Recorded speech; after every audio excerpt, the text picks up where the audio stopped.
I was horrified because I didn't see it coming. I didn't know they were going to knock it all down. It took the heart out of Carole for a time.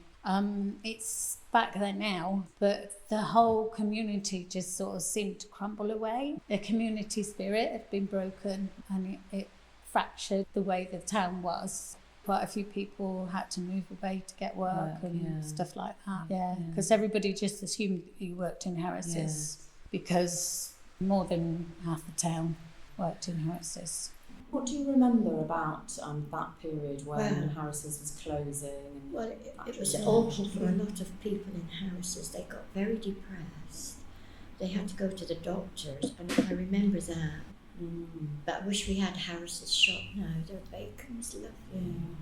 Not like you get in the supermarkets today. Lovely, lovely shop it was. I never thought it was going to be out of Carole. I thought it was going to go on forever. Then somewhere powers that be felt, oh, we need a new factory. We all thought we were going to get a new factory. Then, it's like a lot of companies, it ceased to exist now. You never thought it was going to, like Westinghouse in Chippenham. You never thought it was going to go. You thought because Kelm was the nucleus, it was never going to go. But all these places are no longer in existence. I was down the town when they was auctioning everything off. The desks, everything. A lot of tanks, because I knew somebody who was after them for his beer company.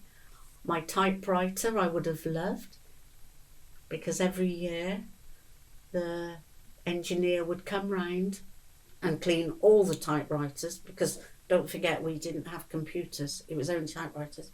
And he would come in my office and say, I know I don't have to do yours because you clean yours every week. I said, I know, but he still had to do it. And I wish to this day that I had gone in and bought the old telephone that I had in my office. But I never thought about it.